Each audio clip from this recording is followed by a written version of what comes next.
Tell me something that's gonna get you out of jail today. Who's doing to me today? I don't know anybody that's stealing today. You sure? But you've already admitted that you stole more than $1,000, correct? Last chance, because once that door opens and the cops come in here, I have no option. Last chance. Okay.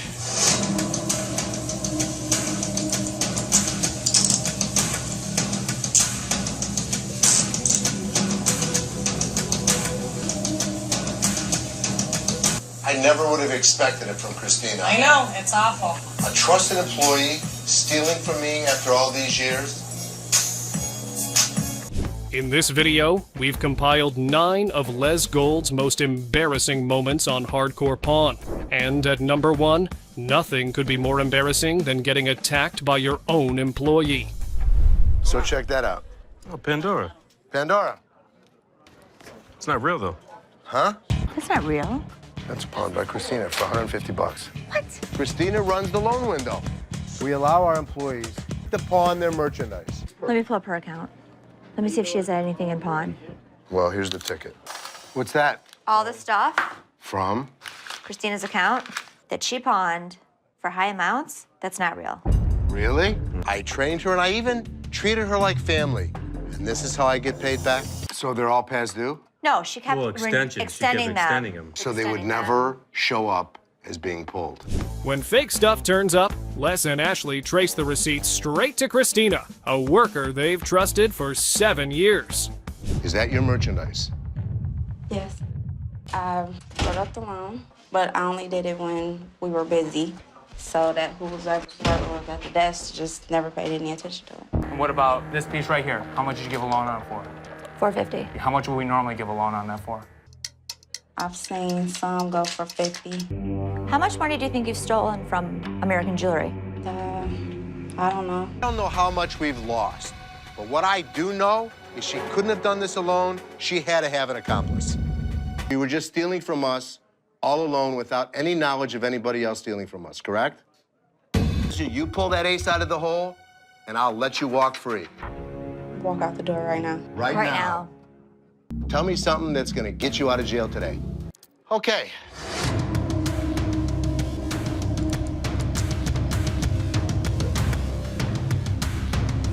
Never would have expected it from Christina. I know, it's awful. It's absolutely terrible. But up next, we got an even more shocking reveal on Hardcore Pawn. It's gone. What? The ring is The gone. ring is gone. We set up a trap yesterday. Jeff set a diamond in a white gold ring. Hey, Rick, how we doing on the video?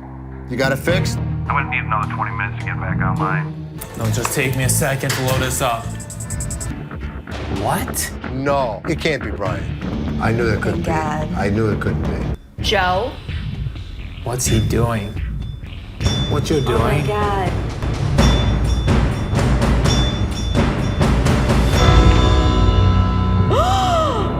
It was Joe, the head of security, all along, the very man Les publicly trusted with his life. Realizing that betrayal was staring him in the face, Les looked ready to have a heart attack. Son of a... Holy... Our head of security, Joe. He's been part of my family. How long do you think this is going back for? Let me pull up the previous day. He's the last person I would have ever thought would steal from us. We found that he was stealing from us day after day after day. I see Joe walk in the store, and I feel absolutely sick to my stomach. I could take my hands and choke him. But if we show our hand to Joe, he's gonna bolt like a son of a bitch. So Liz came up with a plan. While the team gathered evidence and waited for the cops, everyone played it cool. It wasn't easy, but finally, it was bust time. Yeah, hi, this is Les Gold from American Jewelry.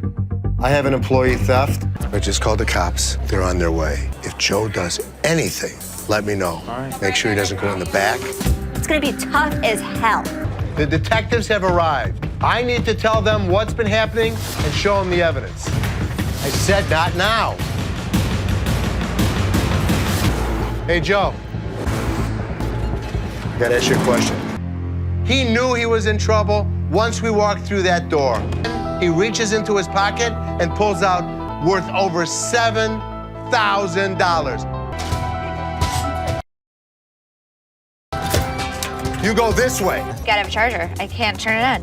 I didn't know I had to bring the charger with me. Just plug it up and see if it works. Nope. How much were you looking to get? Like 150. I tell you. Here's what you're understanding. Go I'm get not the going to give you battery. 70. You just come over here and say what she's saying, right? Exactly. You Right. just Okay, kept well, talking. what you saying too? I want some money for my All right, come on with me. Ashley was prepared to bump the offer even higher. He just needed to inspect the laptop first. But the customer had clearly lost it, and it was time to walk him out. Here, tell me. Tell me. My mother is You never threaten the Golds in their own store. But this next customer tries to shoot lease. I was want to see how much I could pawn this for. And how much you looking for? 5. Will you accept anything under 500? Nope. I'm at about 150. Pay 900 for it at a pawn shop. We wouldn't even sell this for $500. Said we wouldn't sell it for 500. Not. I'm listening to her conversation. I wasn't even talking to you. We cannot give you 500. Okay, Right I can here. understand that, but 150, I might as well just give it to you for free.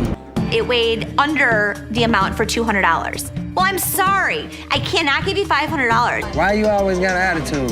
You're not even trying to help me though. You trying to bullshit me. I don't have an attitude, but you're just not understanding. You want 150 for your mother necklace? It's not real, so it's not really worth that much. Yeah, damn gold shop. What but does your that necklace mean? ain't- When he refused to understand and kept pushing, Ashley had to step in. But soon he made a mistake he would regret. What does that mean? You were daddy's baby, so of Really? course You want the 150 or not? you really scared me now. I'm not scared of you. Behind glass? Now what? So, would you like the loan for $150 now that I'm You know, outside the damn window? well I don't want the loan for the $150. Talk to people. I came. Punk ass security You guards around here, asked? punk ass daddy in the back. Anything else? We're here, mother. You're not coming into our store and mother us. You especially aren't coming into our store and mother my daughter. I'm saying, don't touch me. I'm not Hey, gonna what touch you mean you ain't gonna touch me? You touching me now. I'm giving you a massage. Mother. I don't give a about you, nobody. You. I go back in, punk ass daddy's girl. This guy turned out to be all bark and no bite. But this next customer didn't just make threats, he kicked LES in his face. It's silver. It has to weigh over 30 grams in order for me to help you out, sir. It doesn't weigh enough for us to take it. Ain't no gravity. He wants me to take my jewelry off and put it with his so I can give him more than $5. I'm sorry.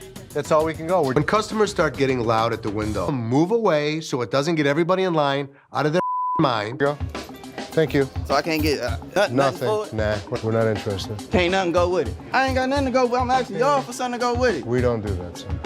Jewelry and loan. Take my jewelry and loan me a little bit extra for it. Les was so thrown off that he chose to ignore the customer completely. But when the customer got no attention, he bounced right back. Bullet all around this mother. Thank you, sir. Chill. I can't even get me come on. Let me get a little bit from mine. Hold on, man. Let me say what I'm gonna say, man. When I say what I'm gonna say, I can't get what I'm gonna get for it. Nope. 10 off this mother. I can't pull it. Get full. That's good. Any way. Don't nobody get no damn any way. A little bit for a little bit. You take it off, put it with mine a little bit, let it get a little bit more weight to it, and give me my money. That's bull. That's fine. That's bull. First up at number 1, man pawns his own eyes. Hey, how you doing? Hey, how you doing, Les? Good, I'm Les. How you doing? Very good. Hi, Ashley. Hi. So what brings you to American Jewelry? I wanted to see if I can get a pawn loan on my prosthetic eye.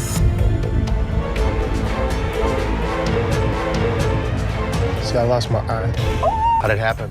I went and worked at shipping Hummer frames and body frames and engines and stuff like that. And a guy was horseplaying. He picked up the bearings off the floor and threw it over the dock and hit me. Oh, no. Right in your eye? Yeah, so Oh. my eye came out like a boiled egg.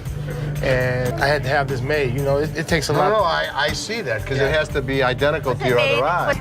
I don't really know if there's a demand for a prosthetic eye. I think an eyeball is very specific for the size of your eye and the color of your eye. I can't get anything. How much did you need? Like 100, 150, because I need to take care of bills. You know, if it would be a prosthetic limb, you know, I could resell it, but for us, this would really have no value. I'm terribly sorry. Oh, the eyeball had a lot of value, just not to us. So there was no way we could make a deal. And I need it back. I don't got no slip or nothing, but I need my TV. Woke up, TV gone, boyfriend nowhere. And her first instinct was to come to the pawn shop instead of his neck. Interesting priorities. Wanted and it was gone, and I need it back. You sure it's here? Yeah, he told me it was here. No ticket, no name, nothing. But the confidence she walked in with could have bought 3 TVs outright without any negotiation needed. Help you without the ticket, and if it's not in here. Y'all gonna do something in this because I need my damn TV from out of here. Her boyfriend robbed her, and she showed up to argue with the wrong people about it. Somehow this felt like his plan working perfectly. Yeah. Okay, what's going on? I woke up this morning and my TV was gone. How do you know it's here? Because my boyfriend told me it was here. Ashley stepping in was either very brave or very unfortunate, depending on which side of that glass partition you were standing on. So he stole it from you? Yeah. Okay, so what you need to do is go make a police report? No, I need my TV from here right now. The police report suggestion was genuinely the most helpful thing anyone said to her all day. She treated it like a personal insult. So what you can do, since it's not legal for us to look up somebody else's look name. up my TV, lady. There is not a single pawn shop on earth with a look up my TV button. She was convinced, otherwise and deeply committed. Bring your ass out here and talk to me. And what's gonna happen if I do? Bring your ass And what's out gonna here. happen if I do? I need my TV. Ashley did not come to work that day to get challenged to step outside over a TV that nobody can even confirm exists here. I need my TV. I can't give it to you. Well, you better give it to me, damn it. The calmer Ashley stayed, the more personally offended this woman became. Unbothered energy hits differently when someone is fully unraveling right in front of you. Where the TV's at? I think this is my TV over here. Excuse me. This looks like my TV right here. The speed at which she adopted that TV as hers is genuinely impressive. Attachment formed in under 4 seconds with zero documentation whatsoever. I need my TV. Hello? Can I get my TV? Hey. All right, I might delete this one. At this point, she had skipped the conversation entirely and opened her own investigation. Nobody gave her permission. She did not require it. I ain't buying. I want my TV. Okay, you have 2 options. You can leave. I don't have no option. I ain't going nowhere Yes, you do. without my TV. Oh, yes. She announced she wasn't leaving like the store had personally wronged her and not the man currently living in her house rent-free. I suggest you leave. I do what I want to do. Bye. Big ass off me. Have a good day. Whatever, bitch. I'll be back. Security removed her and she promised to come back. Les has heard that one before. The door was already closing before she finished the sentence. What's up? Man, I need to get about 6, 7 iPads, man, and 6 iPads, 4 TVs, walked in like he was placing a corporate order at a Fortune 500 company and not a pawn shop in Detroit. Wow, what kind of iPads we looking for? I'm looking for a deal, man, if I'm getting so many, boss man. He wanted a bulk deal, which is fair. The number he had in mind was not fair to any living person on this planet. How much can I get all these for, man? 16 items on the table, and Seth quoted $3,500. Completely reasonable. Whatever this man was about to say next was not. 3,500, man. Hell no. $25 each. For iPads, he said it out loud, with his whole chest, in front of witnesses, completely serious. Man, we got money, We spend man. good money in this motherfucker, bro. Time, man. Your forehead too big You always to be that. bull, man. How much you have there? Count it up. Count it, man. You tell me. Count it up. He put the money on the counter like the physical presence of cash would somehow rewrite the laws of basic economics entirely. But Les was intrigued. When I see money on the counter, I'm here.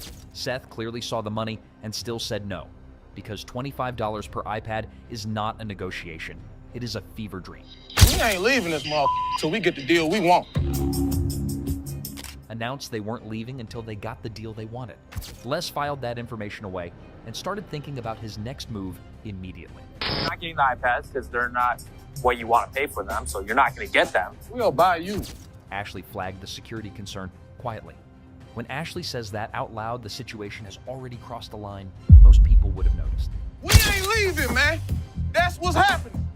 Still negotiating, still at the counter, still convinced that persistence alone was going to change what 16 iPads are actually worth in reality. What's the matter with So these that you guys, see man? that nothing is being... Man, hold on, big dog. Don't touch my money. We're not touching your money. Les stepped in, and the entire energy of that interaction shifted in under 3 seconds. That's just what happens when Les walks over.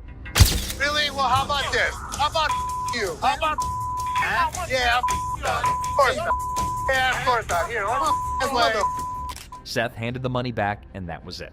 The counteroffer of the century died right there without so much as a receipt. Have a nice day, sir. Here. Yeah. Don't forget your package. We off, man. Next time you think customer service is easy, remember this. And if you want more unbelievable moments like these, don't forget to like, subscribe, and hit the bell so you never miss the madness.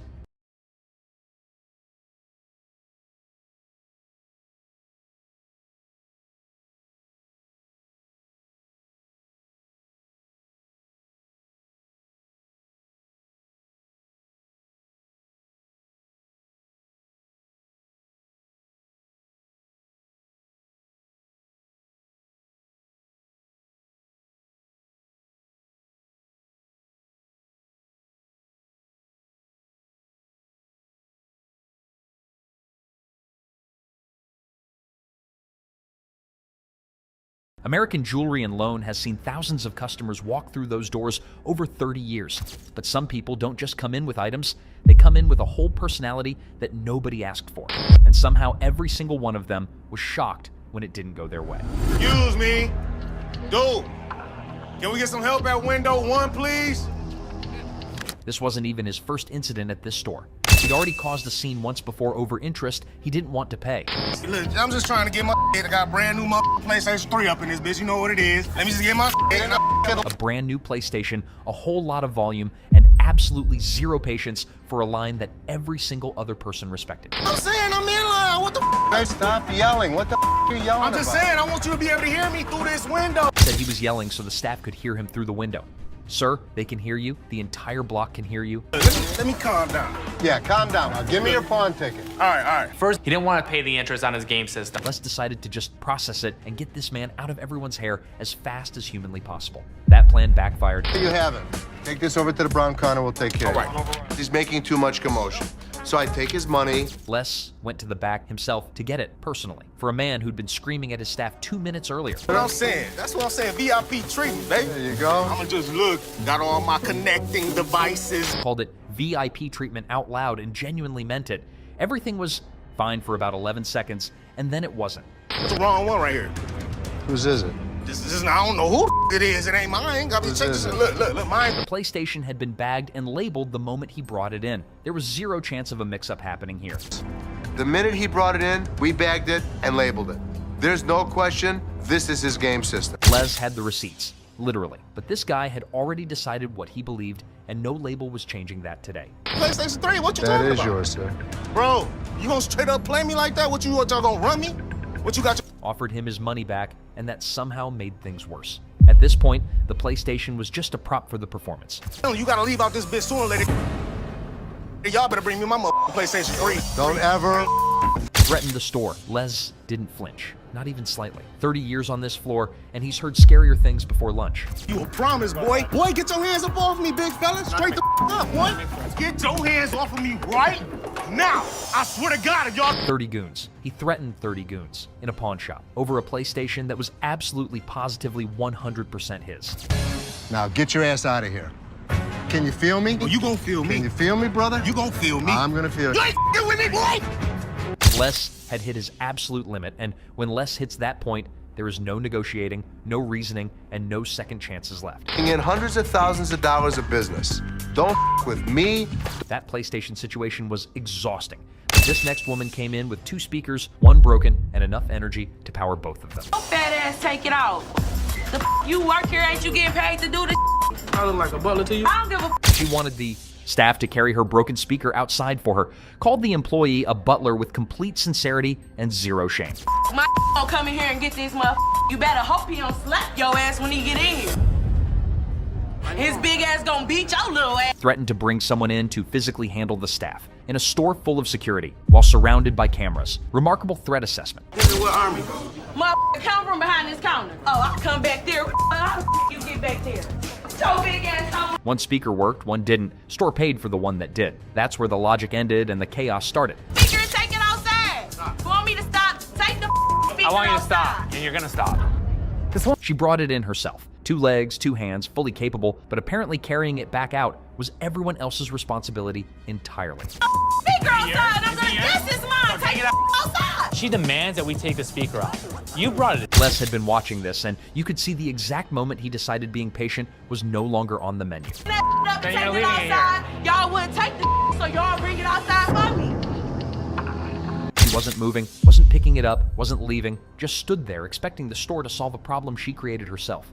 Take your ass out of here with your speaker. You're not going to come in threatening my employees. Les stepped in, and that was the end of the conversation. When Les steps in, there is no second round of discussion. Straight ass following behind me.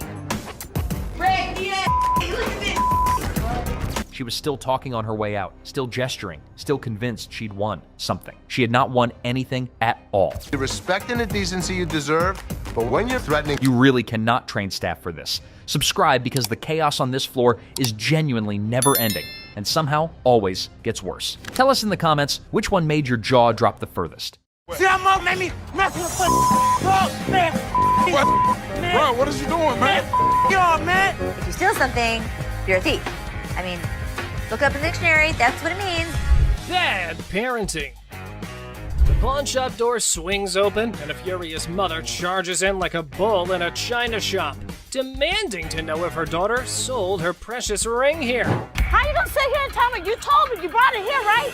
Yeah. It best be here. I don't have it. Now what we gonna do? There's nothing what I can do. What the hell we gonna do? Cause I need my Nothing I can do. Don't this belong to my mother. I want my ring. Not a good impression anyway. To defuse the chaos, Ashley stepped up. Let's see if it helped or not. You took your grandma's ring. Yes. And you pawned it. When? The day before yesterday. Okay, so where's your ticket? I don't have it. So let me ask you a question as a mother. Did you press charges against your daughter for being a thief? I'm not pressing no charges against my daughter. Then you can't get it back. No. Get a grip on yourself, Mommy. The woman just won't listen to anyone. Man, where do such people come from? No wonder her daughter's acting the way she is. I came in here to try to resolve the situation. But yeah, you want to figure it out. Hey, get off him. You better figure out some way to get your mom's ring back. Watch when I get your ass home.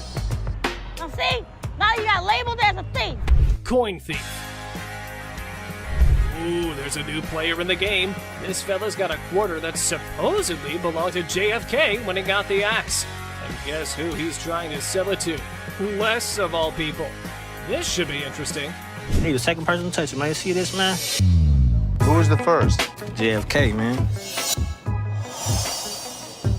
JFK. Hell yeah, I'm trying to get 30,000 for it, man.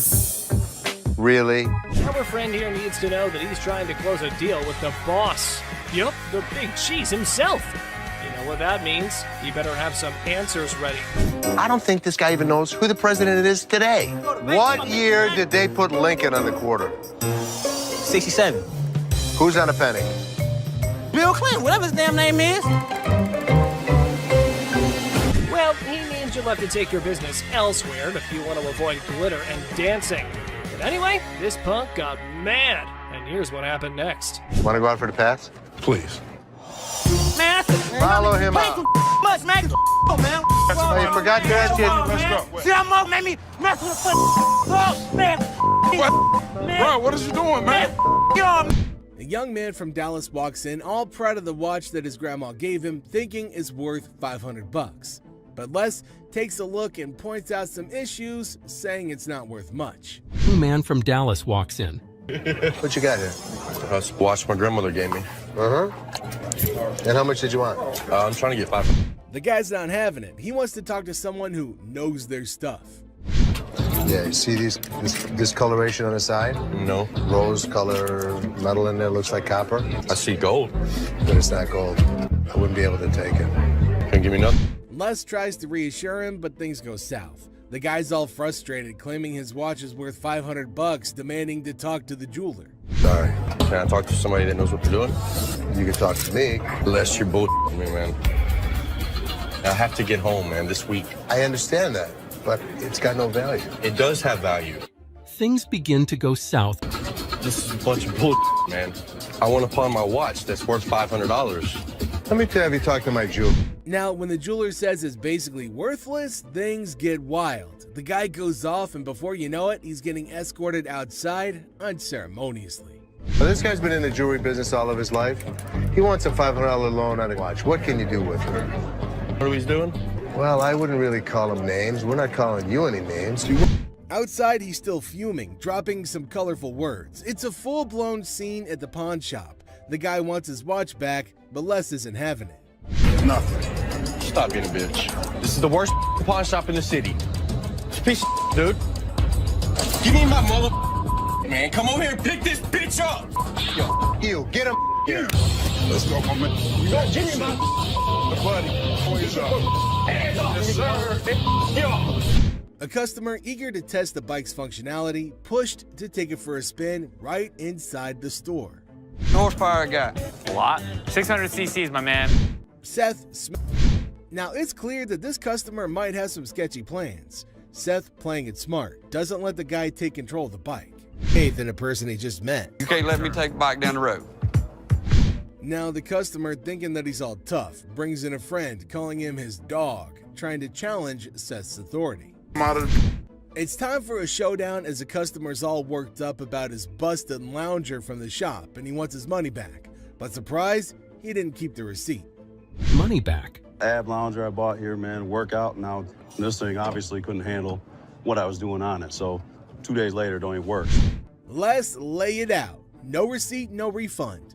But this customer's not having it. He's all about the money, not interested in an exchange, and things get loud. Security's on standby. Necessary to keep the receipt. I don't have a receipt. I didn't think I needed to keep it. There's nothing I can do for you without a receipt. If you had the receipt, I could give you an exchange. I could give you something. I don't want an exchange because it's probably going to be some again. How about you just get my money and then we won't have any more problems with this.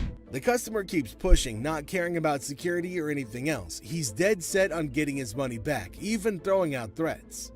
I need my money back. Not gonna do anything. And like all this security great. standing around or whatever. I don't give a He's rat's not ass my- about that. There better be some money. When he sees security, he gets a bit jittery but doesn't back down, demanding even more backup. It's a feral showdown at the pawn shop. Reaches the point of no return. Oh, son. Come on. Come on, let's go. Really? Let's go. I told you last time. We got you, buddy. Bring a couple more. Come on. We got you. Bring a few. The Gold family gets hit with a shocker when they catch their own employee, Christina, in a sneaky scheme. These are walrus peni. Walrus. Penises. Why? I'm pretty sure I'm right in line with what you can find on the internet. $600 each for those, and $600 for them. There is no way I would take less than $500 for those apiece. Correct. Just wouldn't do it. Let me just go look. Two customers come in with some of the weirdest items you'll ever see on the show. Les has to take a second to understand what he's dealing with. Yeah, you're 100% right. How the hell did you know about that? Holy Bob. He's really proficient in anything that's hard. Yeah, I mean, this is it. My guy knows about these things. Right. Make us an offer. Thank you so much. Thanks for coming in. Bob is an expert on all sorts of things, including the reproductive parts of a male walrus, for some reason. The expert really saved Les a lot of money with his odd knowledge. Skull of an elephant. Really? It's very unusual. It's very unusual. How did you get it? My best friend had it, passed away, and I inherited this one. To where the tusks were. I understand that. It came from Africa? Yeah, right. Well, I So- can promise you nobody's ever brought in an elephant skull, ever. That I can Little tell you. unique. How about 500? Nope. 500, I'll take it back. Throw it in my family room, even though my wife don't want it there. How about 12? How about 5,000? That's as low as I'm gonna go. It's definitely elephant season for Les, but will he be inclined to own this piece of an African elephant? Let me talk to my elephant expert. Africans are more expensive than the Asian ones. Africans are... So you don't really want to lug it back home, do you? No, I don't. So 600, 700. 800. I believe he'll put it in his own personal collection. It'll have a decent home. You are? Thank you. 51, 2, 3, 4, 5, 6, and 7. Thank you. Thank you. Les consults with his expert, and then he uses that advice to close down a good deal for the pawn shop. Robert Ashley, the deal expert, finds a customer with a car seat missing its base. Can Ashley make a deal, or will it turn into a funny situation? Ashley faces a funny moment. A customer wanted a Chilla scarf, but it's really just a bunny. Get ready for a wild time. So in walks this dude looking like he just stepped out of a heavy metal concert. Tattoos everywhere, face carved up like he had a disagreement with a razor blade. He's all like, "Hey, call me the devil." Seriously? Who does that? But hey, anyway, nice to meet you, Lucifer. Then he drops this bombshell. He's 2,500 years old. Seth's like, "Dude, you got me beat. Finally, someone older than my dad." But here's the kicker. He wants to swap his gold for some cash. Says money's the root of all evil. Yeah, buddy, you're really living the stereotype. 2,500 years old. Great. I finally got to meet somebody that's older than my dad. So how can I help you today? I want to get rid of this gold. Money's the root of all evil. This guy might take the cake for the weirdest guy that has ever walked through the store.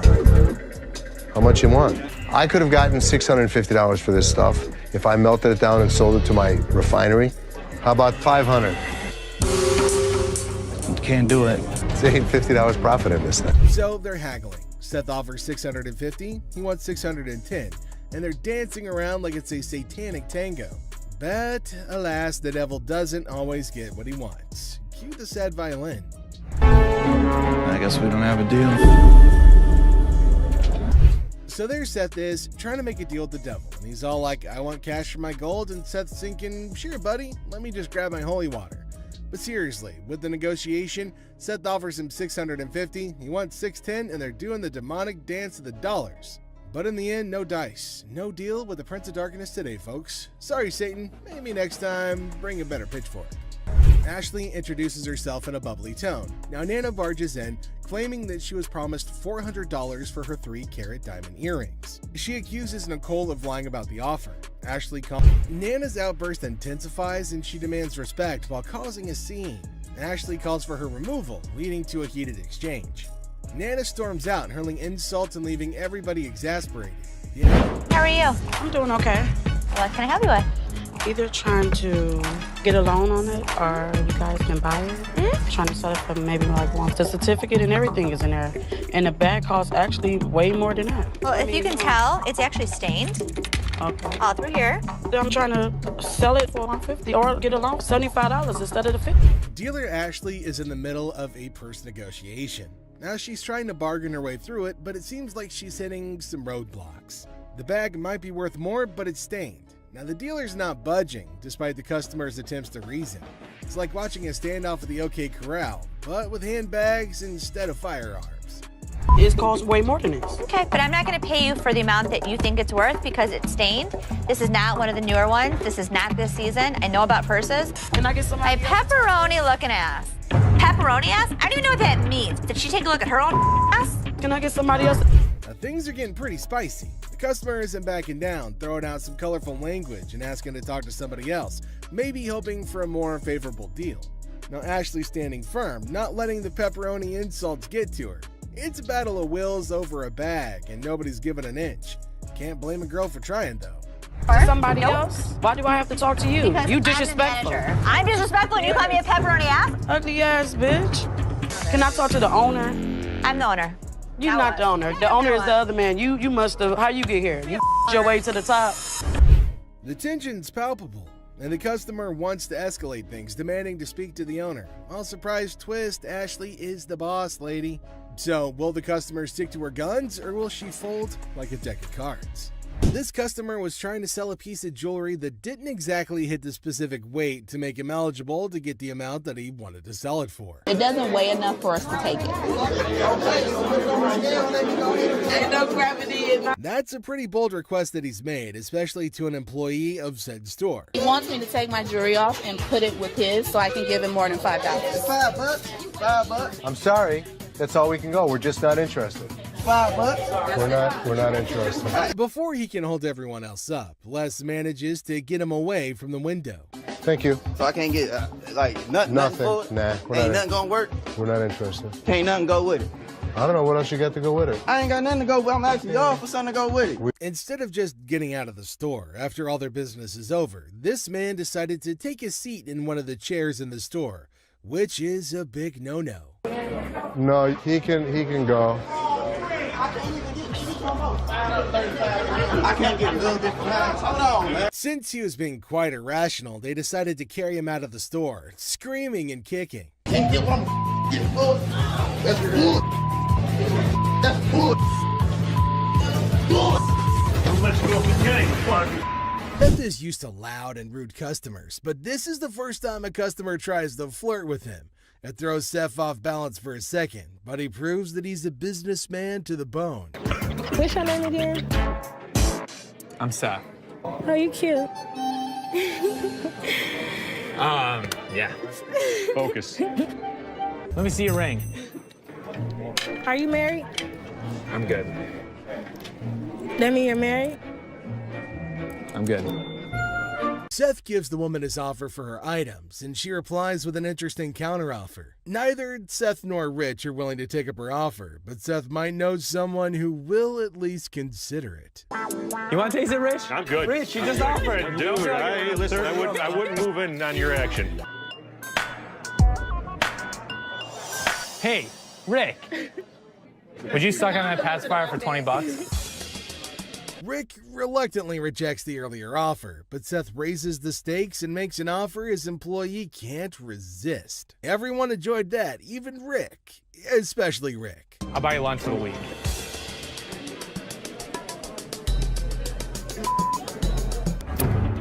Ready?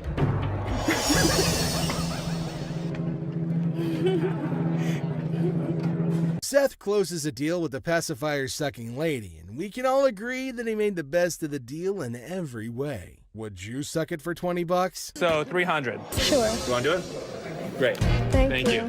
For $300, she got a good deal and we got a good deal. This customer walks in with Travisky crystals. Seth has no idea what the hell these crystals are, but he knows what this woman has is not real. My grandmother gave me that ring before she passed away, and she told me that they were Travisky crystals. I'm not interested in your crystals. No, I'm not going anywhere until you give me some money for my crystals. Do you not understand English? The crystals may be fake, but not everything about this lady is fake, and she does her best to make that point to Seth. Me, personally, I'd rather buy a Kyber crystal. Something that's real. Really? These right here, they're real. They're real. Can I get some money for those? So you know what? All this fake ass. You don't know no crystals when you see a mother. Yo. Have you ever seen a devil walk into a pawn shop? If you haven't, then you're in luck. The next customer to walk in claims that he's the overlord of hell. Seth. They call me the devil. That's some freaky there, boy, let me tell you. Yeah. Yeah, he was a devil. Sure he was. Les doesn't care if this man is a 2,000-year-old fallen angel. The pawn shop owner is going to make a deal with the devil if he can make some profit from it. How long did it take you to get all these tattoos? Probably 2,000 years. How old are you? 2,500 years old. Tell me what you give me. The merchandise is worth scrap value.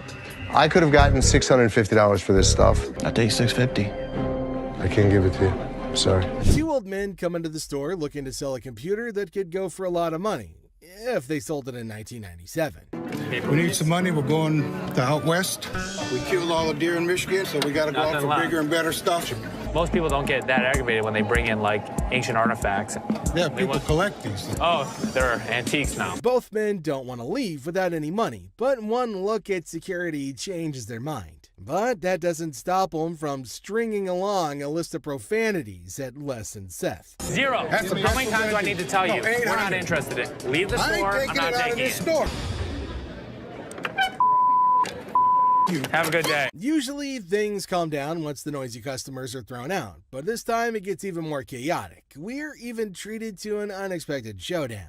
I did not drop it on accident, man. I didn't break it.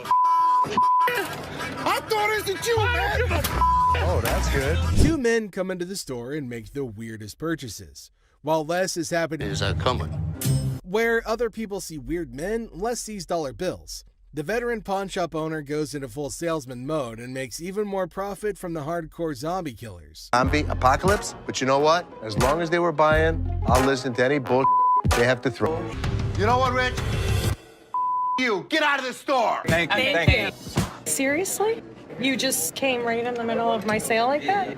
We sold it, right? That's right. That's what matters. Yes, it does.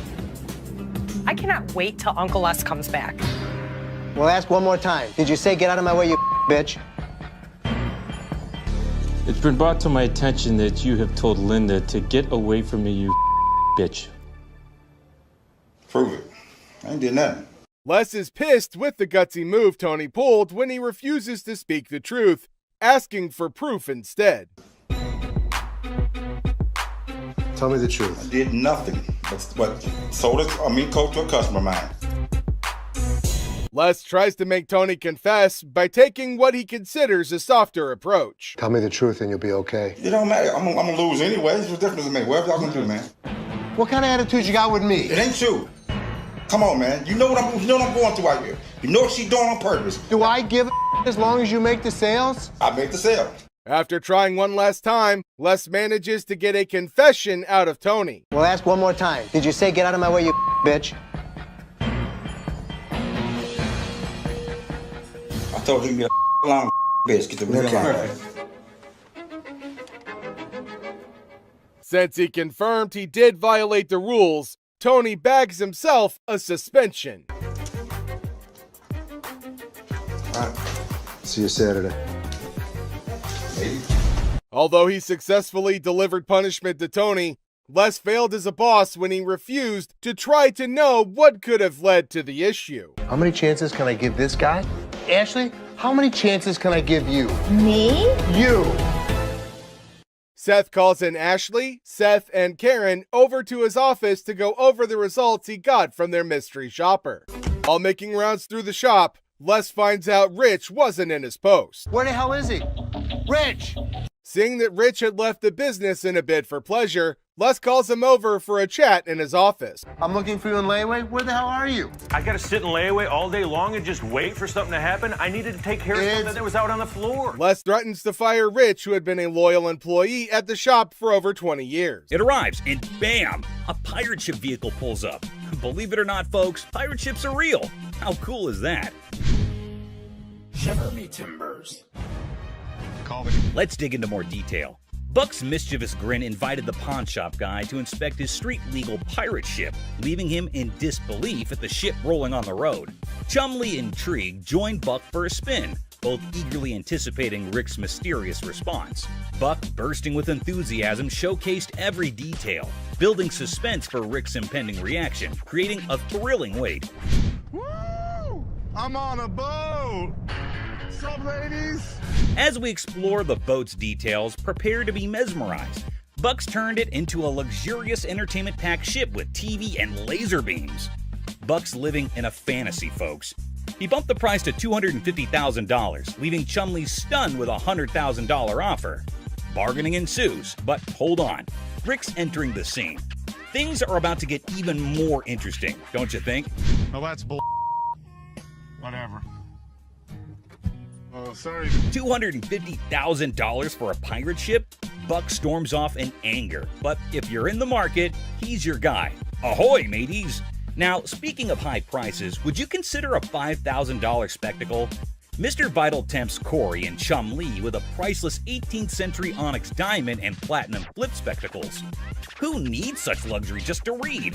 Ponder on that, folks. Hey, how's it going? Hey, what's happening?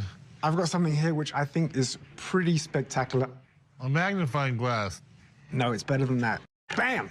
That is 18th century onyx. As Vital claims $5,000 for the onyx specs, Corey and Chumlee reconsider. Expected, right? Still stuck on the price? Time to move on. Corey seeks Rick's advice, and here's where it gets intriguing. Rick's jewelry expertise makes Vital's price take a U-turn, slamming down from $5,000 to a mysterious $700. Wonder what Rick knows. Probably 1920s, the whole Art Deco style. This was what was popular during the time period. Spectacles were probably first invented in the 13th century. This made Vital get really disappointed. Actually, that disappointment is acceptable, isn't it? The bargaining continued, and at last, at $850, Rick walked away as Vital stood disheartened. Does this help Rick or Corey or Chumley to negotiate better? Cheers. Thanks. You sure about that? Yeah, I'm sure. All right, I'll meet you down over here at the counter. All right. Appreciate it. Antiques. Antiques are quite breathtaking and valuable. It does offer us millions and billions of cash, only if it's authentic. Let's meet a guy who tries to sell a fake 1888 Perseus and Pegasus statue by Emily Pacall. Who isn't fascinated by the great Greek mythology? The fables and morals are indeed captivating.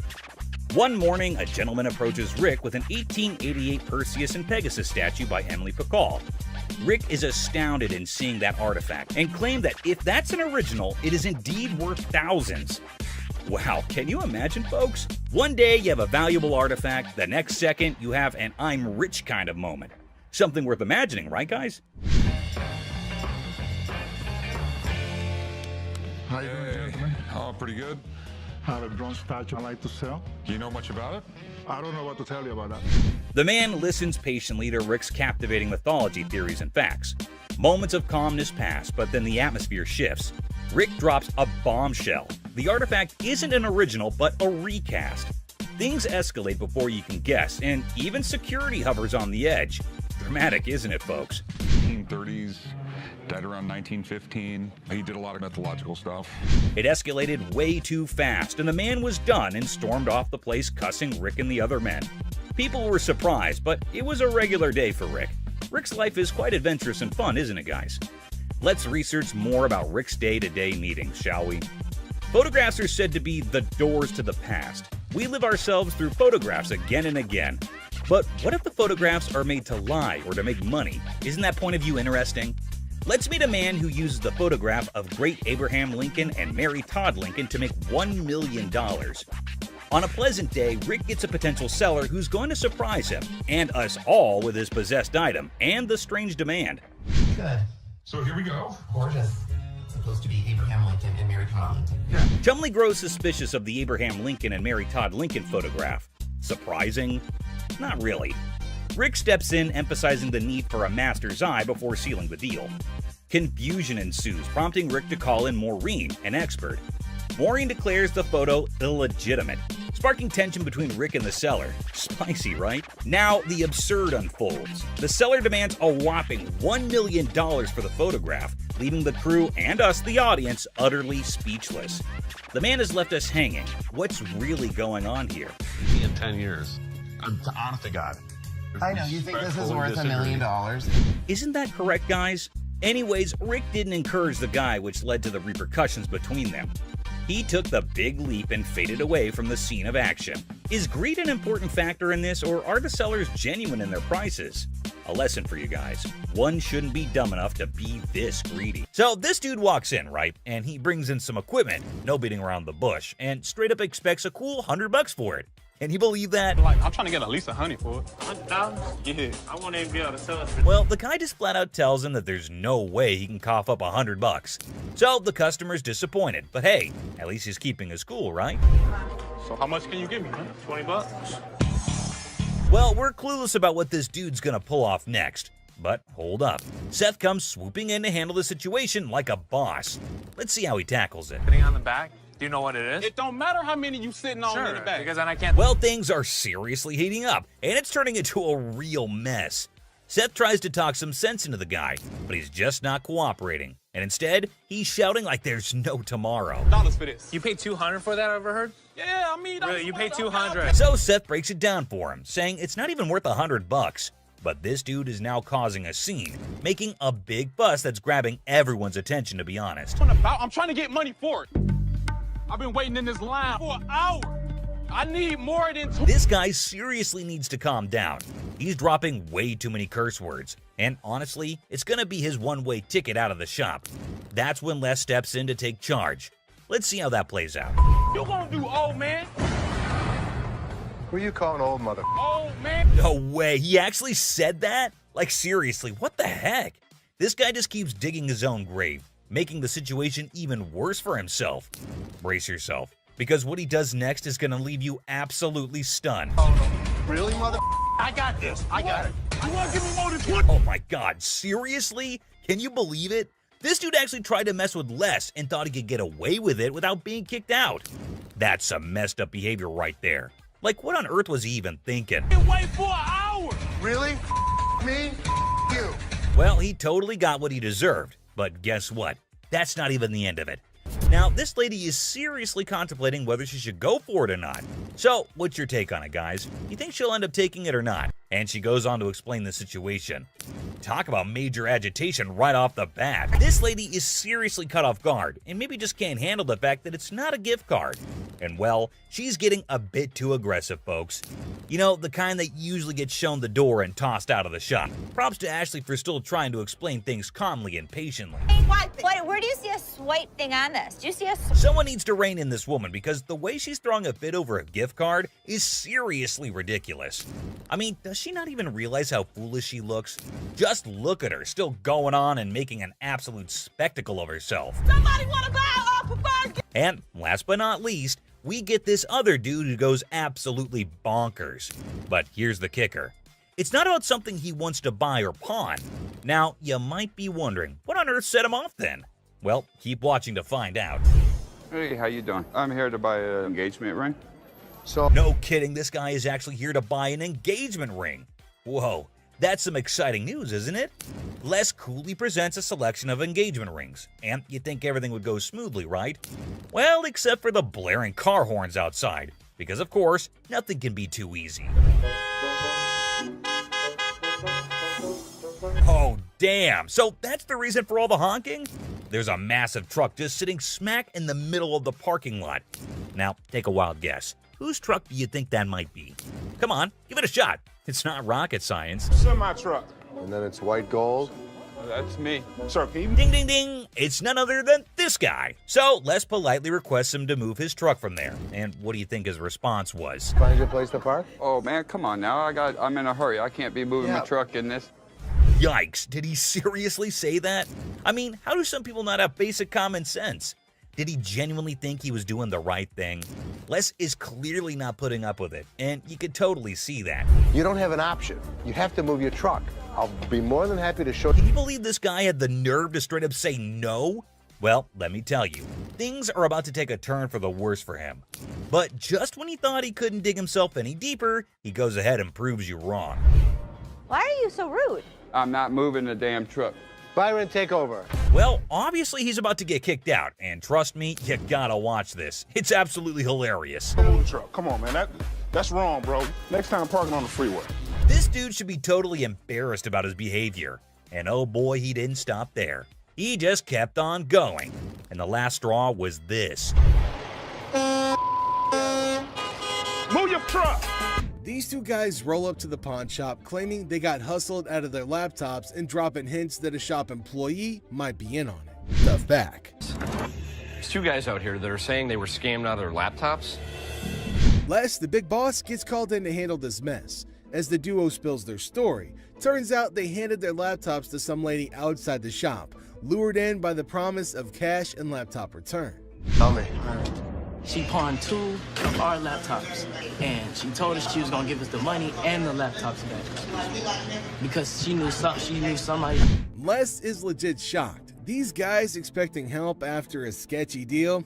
Nah, no way. You can see it on his face. Neither. Okay, wait, you pawned something? Yes, she had the ticket. When did you pawn it? Today. Now the guys want Les to switch the ticket for the laptops, but Les is playing detective. He's like, when did this supposed pawn deal go down? Today, they claim, Les smells something fishy and wonders if his employees are pulling a fast one, out of his way to help them. That's where we were trying to contact the owner because we want to... I am the owner. I'm just trying to switch the ticket so she can't have them. You can, it's in her name. Legally, Les says the laptops belong to the lady. He can't just hand them over. The guys are desperate, suggesting a name switch on the ticket, but Les is like, nah, those laptops are technically hers.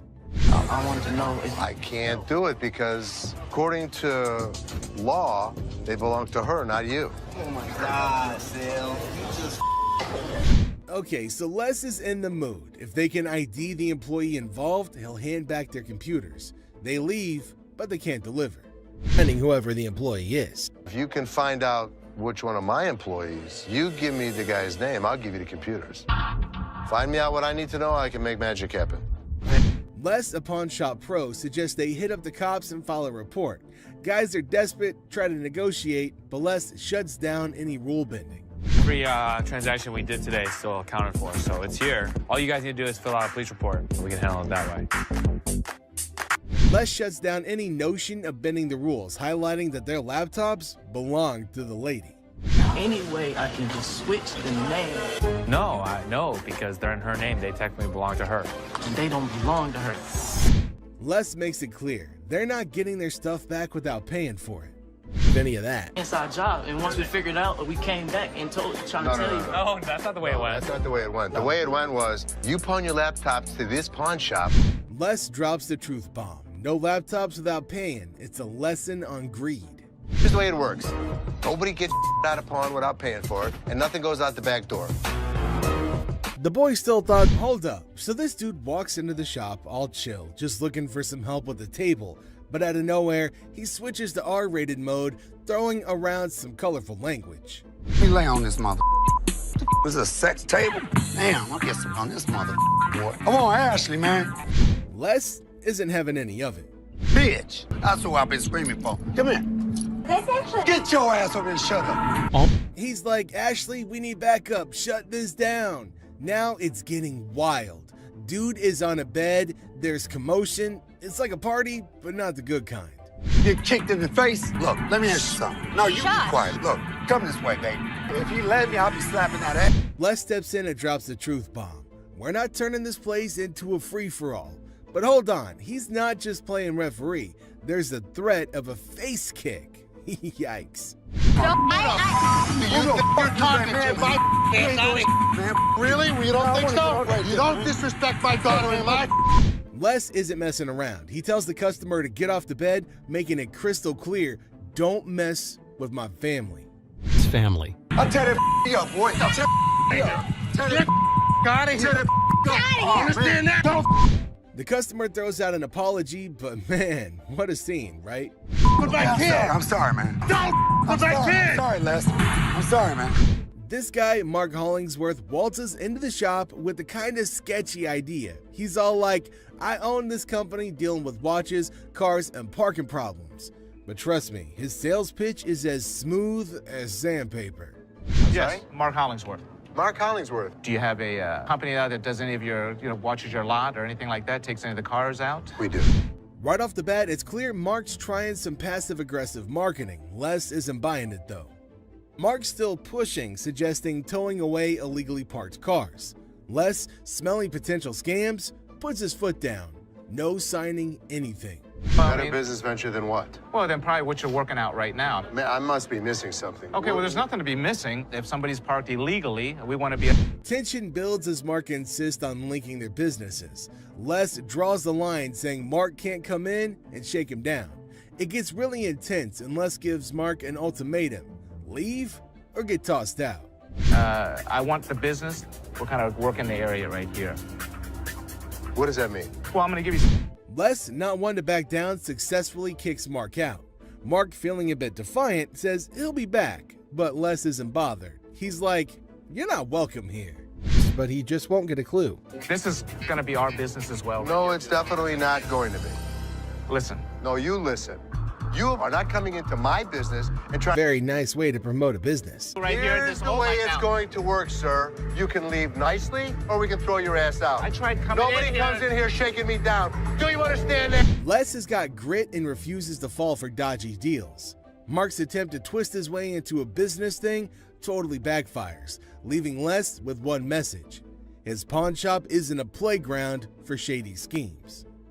I'm not leaving anywhere. Yeah, of course you're not. I'll be back in this. All right, come on back. And him, and... Well, at least they... Seat Showdown Comedy. In a strange pawn shop turned into an airplane seat sale, things got wild when a gutsy and unusual woman decided to turn the whole event into a comedy show. Picture her like a sneaky cat strolling over to a chair and ignoring the "Don't Sit" sign as if it were garbage. It was as if your rebellious grandma suddenly took center stage, tossing caution and posters to the wind.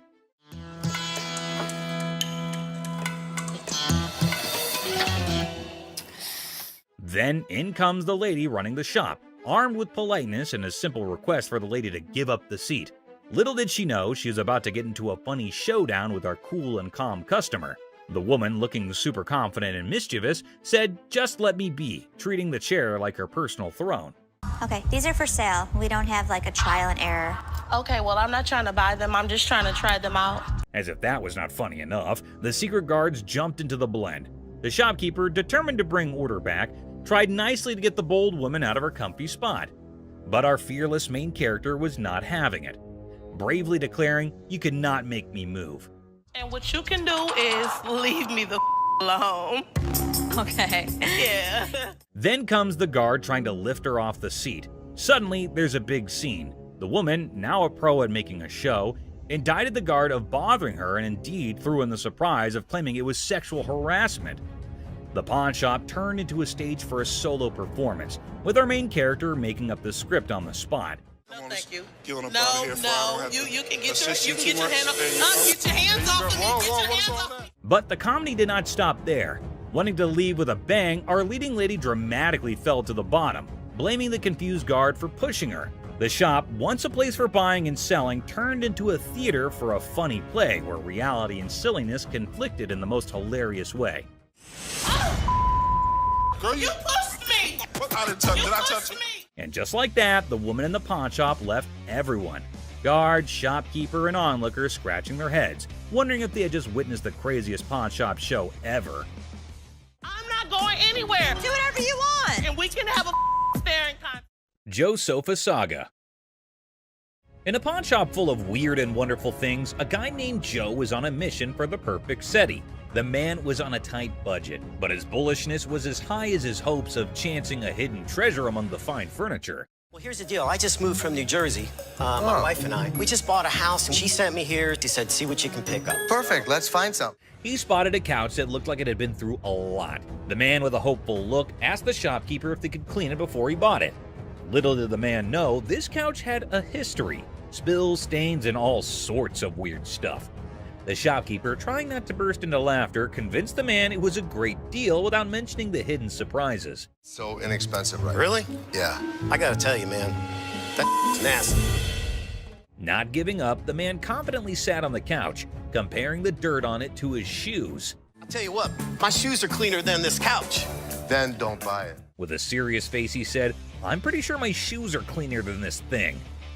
He even tried to make a deal, $200 for the not-so-great couch. $397.77. Really? Well, I only got $200.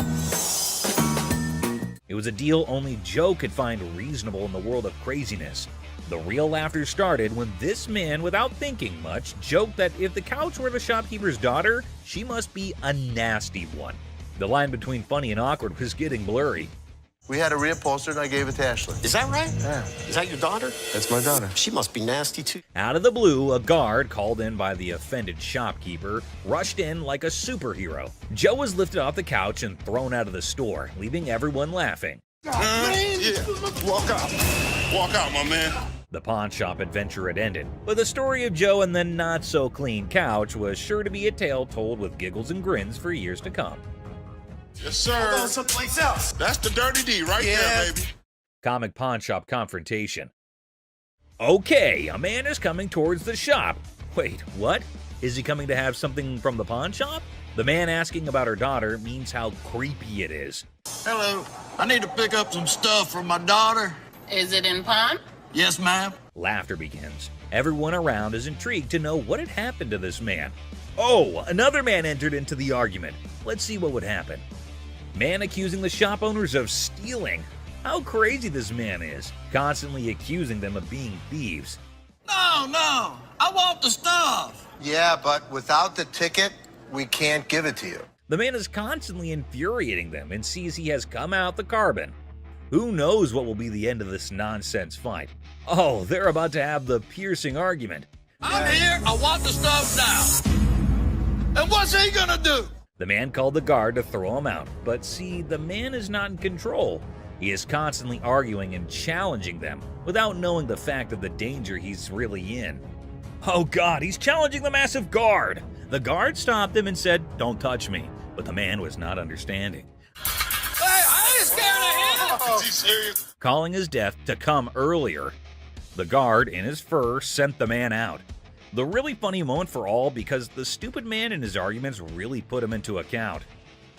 Hey, you can't get. Hey, I want my stuff. I tell you what, big boy.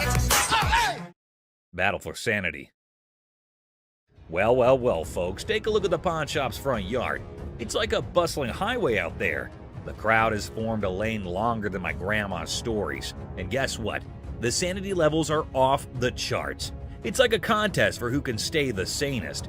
Now, hold your horses because here comes the geniuses. These folks are more interested in the pawn shop than a cat in a laser light show.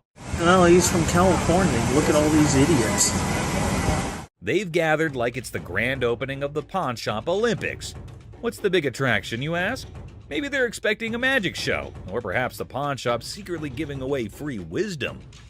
Or, here's a wild thought, they're gearing up for a full-scale aggression mission against the poor souls inside.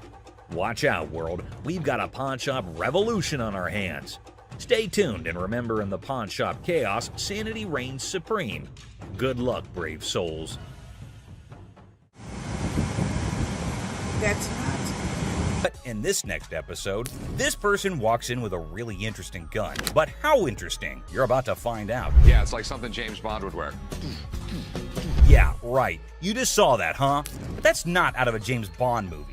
That thing is as real as it gets. What can I help you with? I'm here to sell my ring pistol today. Well, you know how a gun never stays in the shop for long, be it whatever shape or size. But this thing is something I've never seen or even heard of before. Have you ever seen a pistol ring? Boy, you're looking at it right now. This is something definitely worthy of adding to the antique collection list. Come on, you have to agree with me. Everything about this pistol ring is antique, from loading it to the trigger to its hammer. This thing is a killer. Literally. You know what? If I ever went undercover on a mission, I would definitely carry this cute little devil. James Bond, we just found your vibe, and I know Rick would agree with me too. Yeah, that man seems very particular about the price he's going to ask for that dangerous ring. I'm looking to get $9,000. I'll use it to buy some of the things I collect more often. I personally would wear that ring everywhere. It's an all-in-one combo, kind of a hidden treasure who can double up like your personal bodyguard. It's unreal how cool this thing is. But hey, did Rick just contradict me? Wear them just for fashion. Damn. Rick has got a good sense of humor, not gonna lie. Seriously, getting hit by that mini pistol ring would definitely hurt your ego hard, man. It's also seriously a gun. I mean, it would really hurt getting shot with this thing. And oh, I kid you not when I say that the man clearly did his homework right. He literally asked for $9 grand in the blink of an eye. I mean, that piece truly is a showstopper. But that expensive? Damn. A $9 grand. They're pretty rare.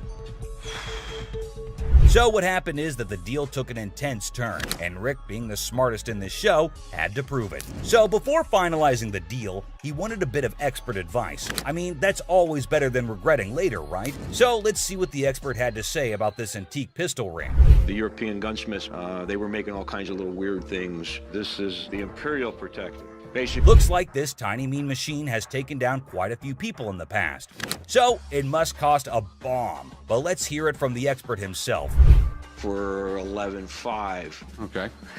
Thanks, Tony. I really appreciate it. Whoa, I never expected that. $11.5K? That's crazy. And just look at the size of that thing. That thing is golden for sure. But as you know, Rick plays by his own rules, and I'm curious to know what he has to offer. I'll give you $3,000 for it. No, can't do it. Okay, so Rick is trying to settle the deal for $3 grand. But bro, that's like not even half the price the seller asked. Do you think the man will accept the offer? For someone who knew a great deal about the pistol ring, I don't think this man is gonna budge. But Rick wasn't ready to give up or give in as yet. So, do you think they'd both settle on the same grounds? Who do you think is going to win this round? Well, let me put your anxiety to rest, for here comes the moment you're waiting for. As amazing as this thing is, I'm sorry, I just can't do it. And just like that, Rick missed the chance and saw the extraordinary collector's pride walk right out of his door. But what happened in this next episode is even crazier. Working with an instrument maker and got really, really interested with the harmonica. You know how music instruments can be great collectibles. In which case, what do you think about an ancient instrument that has an emotional connection to it? Does it help double up the price? Well, I don't know about you, but I have never seen a shining gold M. Hohner harmonica. We've all played a harmonica once in our lives. Right, we have. And we thought we were good at it. So for those of you who don't know who Matthias Hohner is, here's a quick history lesson for you. Hohner was a trained watchmaker born in Germany, and his company Math Hohner AG is the oldest and largest producer of harmonicas in the world. If you want to know more about this masterpiece, here's Rick for you. So apparently the watchmaker was so blown away by the piece that this is what happened. So he saw the writing on the wall, but he was also working with an instrument maker and got really, really interested with the harmonica. Rick's knowledge never fails to amaze me. There's no question that he is a master of his job, and his trade skills are even better. But is this going to be a jackpot or a lost cause? Before Rick states his price, he found a problem with the musical piece. We get in the ballpark. Okay, all right. It's plastic, and it's not in the greatest shape. I don't know, it's not too bad a shape. The cardboard's coming off. Oh no. That's going to majorly affect the price of this beautiful piece right here. So while the seller was holding on to a grand $500, what Rick pitched was unbelievable. Here's $75 for it. It cost $75. Wow. I would feel humiliated if I was that harmonica right now. I mean, come on, man, it's not that bad. But what can I say? Rick knows better. And the seller wasn't ready to back up, and even had a genuine reason for it. $1 to fill my truck up with gas right now. I can't take 75. I find the man reasonable. The least you can do is compensate his gas. But as you know, there are no emotions involved in business. Rick's not taken aback by anything, and sticks with his price, but he failed to grab the deal. I think he wouldn't mind much though, because the harmonica was plastic, and it was also peeling off in some places. So sadly, the seller needed to go back home with the broken instrument, and he couldn't even make enough money for gas anyway. Next up, we got this interesting thing that you'd never expect at a pawn shop. A guy just pulled in the parking lot with a boat he wants to sell. So Chum and I... Yes, it's a freaking boat! What you're looking at is a 1958 Sea Flight Glastron, and this is no common sight, y'all. Rick and Chum came to take a look at the huge and fascinating boat, and it looks like they already like what they're looking at. 57 Chevy, didn't they? Sure did. Is it a convertible? And how could something start without Chumley's irrelevant questions, right? Like always, he was more worried about the boat being convertible or not. Well, Chum, you definitely cannot expect everything to be fancy, okay? Despite that, I can't help but love Chumley's confidence. Meanwhile, the seller has made up his mind to demand a hefty $10,500 for the boat. Let's hope he can make just as much from the master of negotiation. And this time, the item in question was a timeless beauty, created in 1958, standing tall, defying the effects of time. Whoever maintained it surely did it with the utmost care and dedication. Great work right there, but I think someone is already getting busy coming up with the numbers. It looks just like the 57 Chevy I got for the old man's birthday. It's definitely tempting because Rick's already deciding how he was going to pitch this look-alike a 57 Chevy. this Glastron boat is awesome, but boats are tough to sell. So it has to be a home. Like he already said, boats are money pits. I mean, nobody would want to keep this huge boat in their homes as an antique. Quite rare, as the word suggests itself. But this seller is definitely giving Rick tough competition. With all that USP knowledge he was throwing about, he came in here ready to face the pawnbroking world. Do you know why? Because it was a little 17-foot boat. No, because it was fiberglass. No more wood boats. Wood boats were moving out. But what happened next was totally unexpected. 10-5. In an unexpected turn, the owner of the boat bravely revealed a startling price tag, $10,500. Wow, that's crazy. What do you think Rick is going to do? Will he buy it or break it? I don't even want to make you an offer. There's too much work that's got to be done for me to make anything. Did you see that? Rick didn't even make an attempt to convince the donor to accept a lesser price. But that's exactly what the show is all about, expecting the unexpected. But you cannot miss this museum piece that just made its entry. Ain't no mother receipt. It ain't no receipt. Finish listening. No. It's time to leave. I'm not going nowhere. It was like a verbal storm. As far as her reaction goes, well, let's just say it was quite the showstopper. Let's see how Ashley handled the situation. This is Joe. How you He's doing, gonna Joe? show you to the front door. Wait a minute, now get your hands off. I guess Don't you're mind leaving. I'll be back. I'll be back. See you then. Little ass baby, you need to go get fed right quick. Welcome back to our channel, guys. Unexpected. The seller's reaction? He's seen hidden guns in everything. Swords, canes, cameras, but a gun-disguised desk? It's like 007's DIY project gone wrong. You're really not going to stop anybody if you shoot them in the thigh with a small 22 like that. Well, it's not even a regular 22. It's a 22 short or something it looks like. The pawn shop seller, baffled by the antique gun desk, insists on a buddy inspection to verify its age. The buyer, eager for the coolest desk ever, is like, "Where's the gun, though?" Antique furniture shopping meets gun control comedy. This thing is a gun. You press there's the trigger. That falls down, hits the hammer. The bullet flies out this way. The second seller is utterly perplexed by the gun desk, questioning its practicality. He's pondering who would buy a tiny desk with a hidden firearm. Meanwhile, the buyer's probably thinking, well, it's the perfect desk for a high-stakes game of hide and express their displeasure, demanding a prize from the machine. The situation escalates and the guard steps in to address the misunderstanding. Let's go out. Whoa, one just keep walking. Don't tell me what's going on. Come on. Y'all out of order. The conflict peaks as the women continue to argue for a manager's intervention. The guard ultimately expels them from the pawn shop, concluding the incident. Bubble hockey. Bubble hockey. Detroit Classic.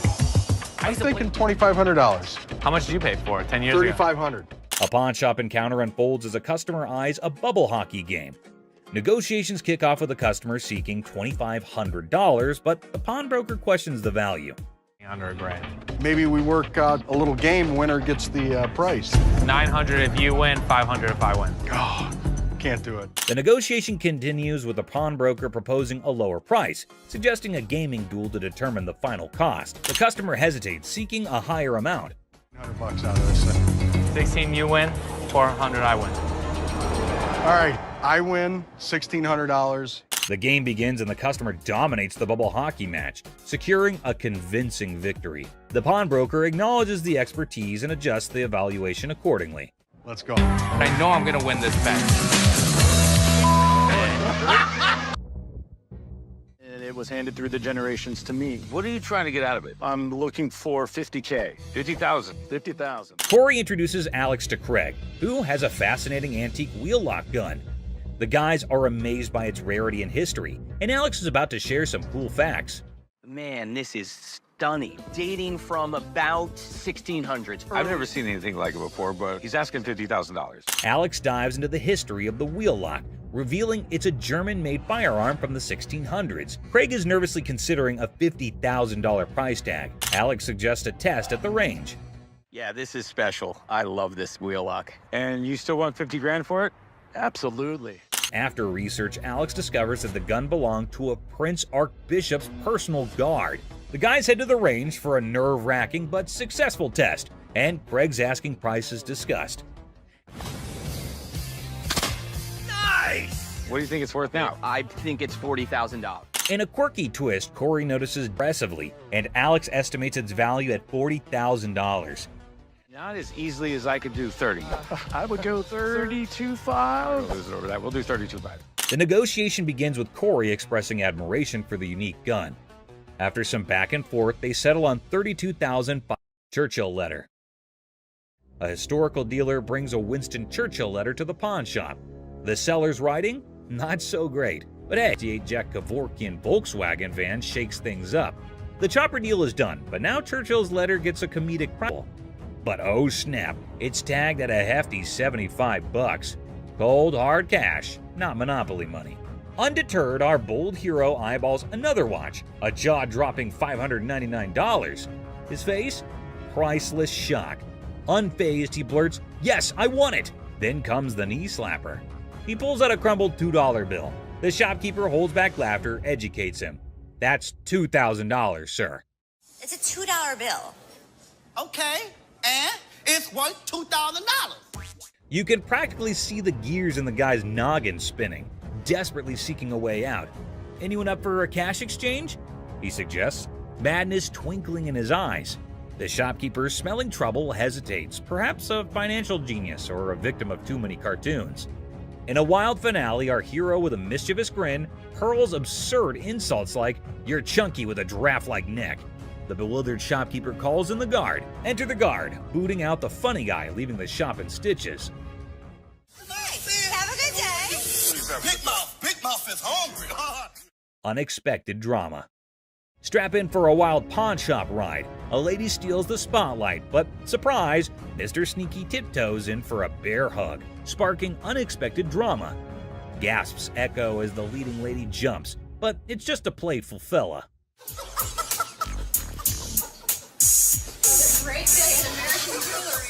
Laughter erupts. Who knew a pawn shop could be a comedy club? In this 6-second snippet, the pawn shop transforms into a stage for unexpected antics, surprising and delighting in this unlikely comedy setting. In the chaotic shop hustle, a dude flaunts a watch that could fund a small country. The shopkeeper, hungry for a bargain, attempts a haggling dance. But Mr. Watch Wizard wants stacks on stacks. I came over to sell a beautiful watch. Okay? Tell me a little about it. Cue the dramatic moment as the shopkeeper grabs him, yelling, "Hold up, time traveler!" Suspense builds as they investigate. Is it legit or a fancy imposter? Get ready for the ticking truth. So can you come back in about an hour? No problem. Perfect. I'll see you in about an hour. Thank you. Picture our man playing Sherlock, sneakily starting the girl checking the watch. Instead of screams, laughter erupts. A mischievous symphony until the fun police arrive. An authoritative figure sternly commands, "Stop right there." Giggles turn into awkward coughs. Lesson learned. Messing with the timepiece police is no joke. They keep the watch world in comedy. Irony emerges as Mark persists, unaware of the futility of his attempts to sway the determined owner. The owner bluntly pointing dramatically at his broken workout thing. It's so messed up. I swear it's doing reverse squats by itself. The shopkeeper, squinting at the wreckage, deadpan. Reverse squats, huh? Must be the newest gym craze. This thing obviously couldn't handle what I was doing on it, so 2 days later it don't even work, so. But our muscle hero was not giving up. Leaning over the counter, he claimed, "I want my money back." How about you just get my money, and then we won't have any more problems with this, but I need my money back. This thing's more of a comedy show than a workout. The shopkeeper, trying not to crack a smile, said, "Well, it's a one-of-a-kind piece, guaranteed to break the ice at any gym." Or what? Or what? There's gonna be a problem. How about that? What kind of problem is there going to be? Oh no, that's like a WWE scene. Our bodybuilder flexed his words and shoved the shopkeeper. "Give me my money or I'll turn you into a cardio machine for a month." And just like that, the pawn shop turned into a wrestling ring. Don't touch. Come on, come on, man, let's go. The shopkeeper, unexpectedly nimble, fought back and chaos replaced. It was like two sumo wrestlers battling for the last protein bar. Trying to play hero, two guards materialized out of thin air. They grabbed our bodybuilder and his busted gear, dragging them out. We got you. Bring a few more. All we need is bring all y'all out. Our muscle dude flailed around, still demanding his refund like a sad, deflated balloon. The pawn shop went back to normal. That's it, my man. Bring a few more. There's your machine, buddy. The art of negotiation.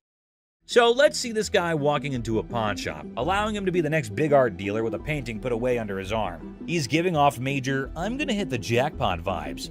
The shopkeeper, with a sneaky grace of a cat burglar, checks out the painting like it's the Mona Lisa 2.0.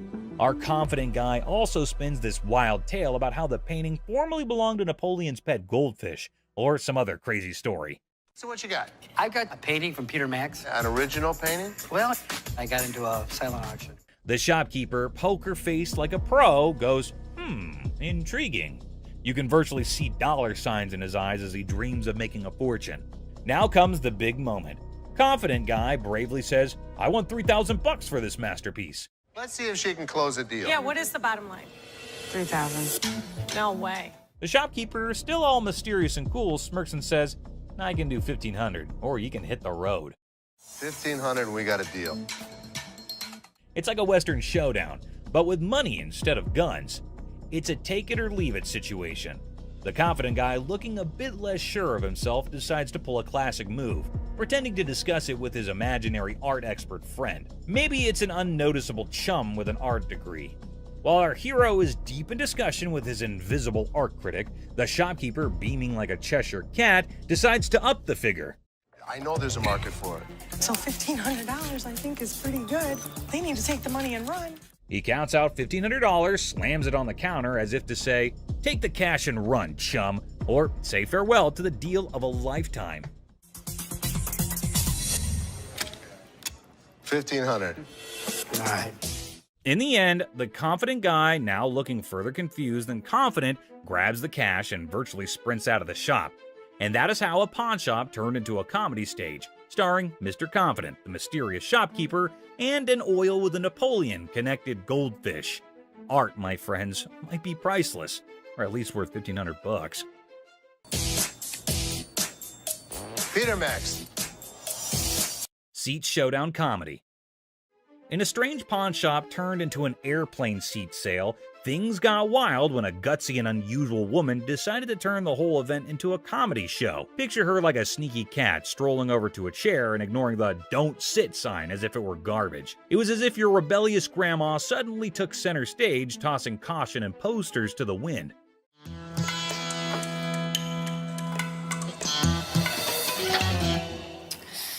Then in comes the lady running the shop, armed with politeness and a simple request for the lady to give up the seat.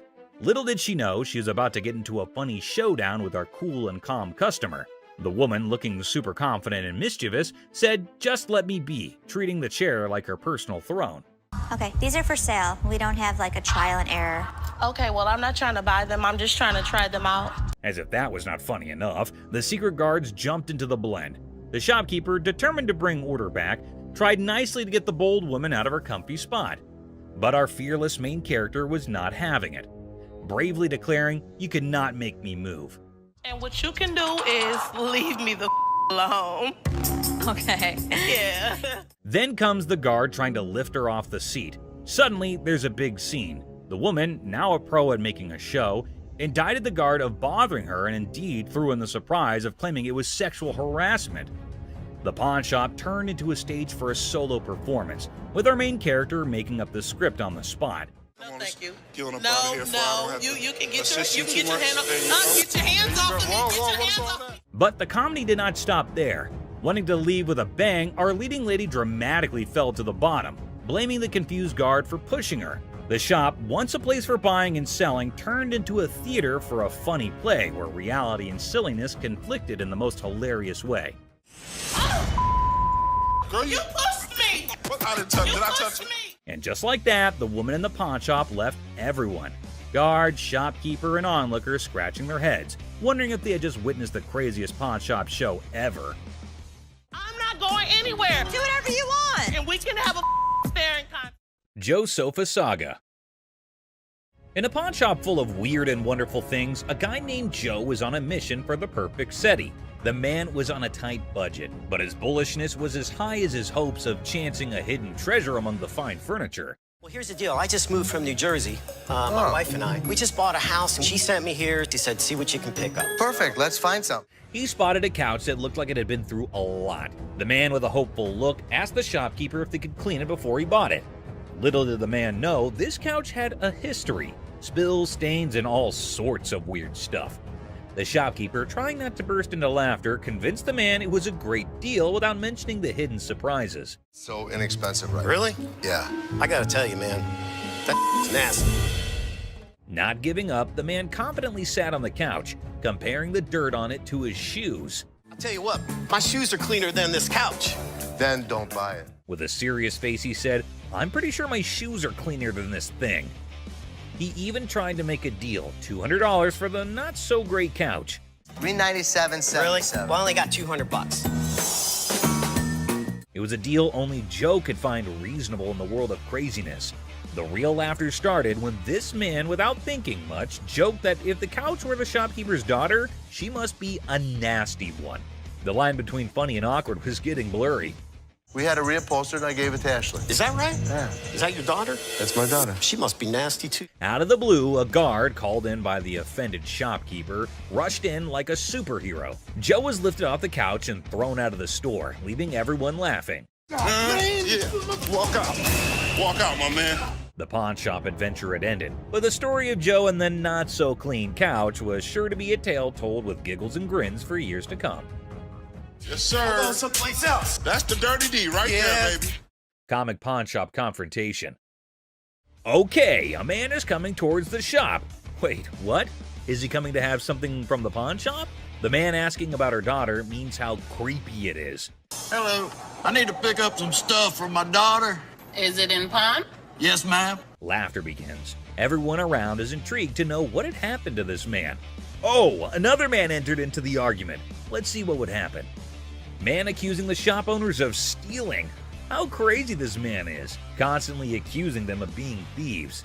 No, I want the stuff. Yeah, but without the ticket, we can't give it to you. The man is constantly infuriating them and sees he has come out the carbon. Who knows what will be the end of this nonsense fight? Oh, they're about to have the piercing argument.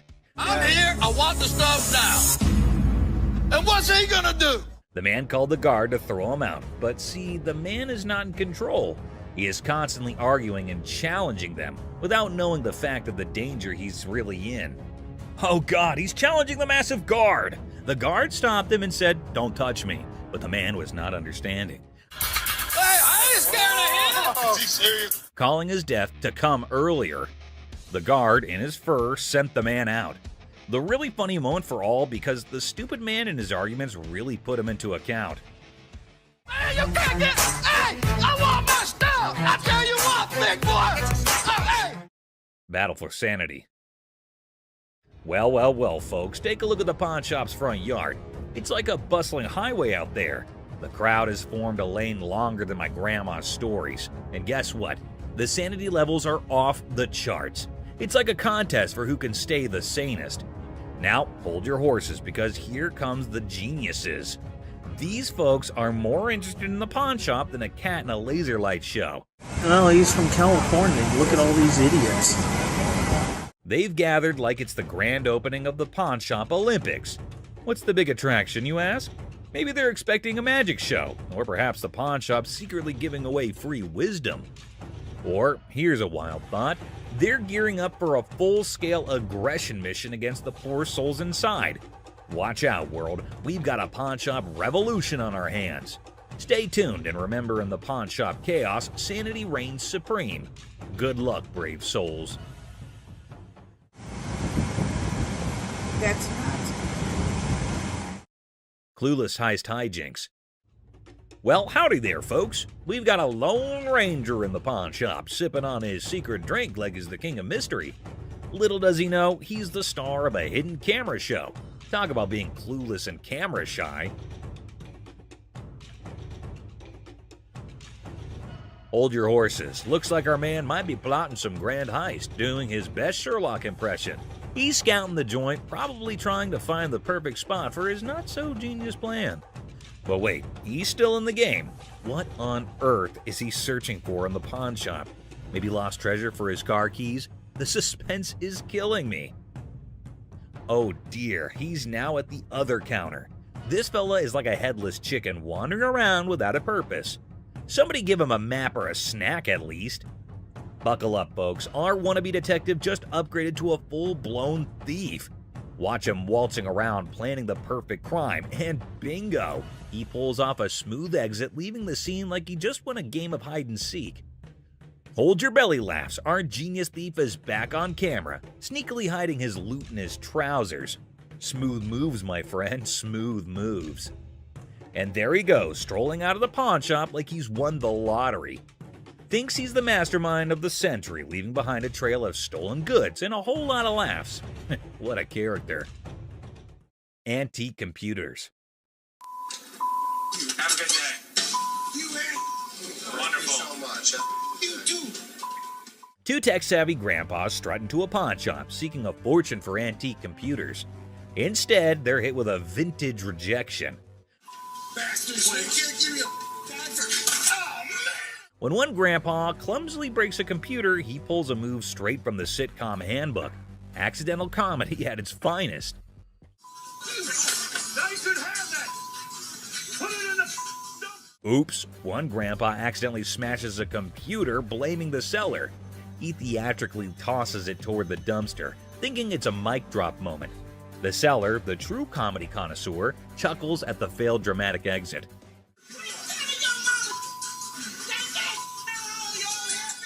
Here comes the queen of sass. A lady emerges roasting the old hillbillies and offering them an A-grade exit.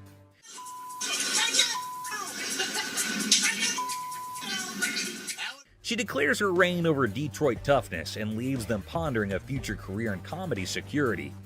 Cue laughter. Exit stage left. Ex-couple. Hello. Hi, how are you? I'm good. How are you? I'm fine. I'm actually looking to pawn these 2 watches. In a pawn shop, a young couple walked in to sell 2 watches. Ashley, the shop owner, greeted them. You guys dating, married? Was engaged, but not anymore. When she asked about their relationship, the boy explained they used to be engaged, but are now exes because both of them cheated on each other. Okay, so you want to sell them, correct? Yes. And how much were you looking for? Despite their turbulent exchange, Ashley inquired about the watch's value. This one I am not interested in because we don't take this brand. You're gonna take that brand. Ashley noticed the watch's flaws, and when the girl mentioned a particular brand, the boy claimed it was fake. You are more than welcome, to leave that here and we can send it out to get the crystal replaced. As Ashley attempted to facilitate the watch sale, the ex-couple's argument escalated. No, what's she talking We to ain't him? got all Were you day. talking to him? No, you weren't. Shut up. The situation took an unexpected turn.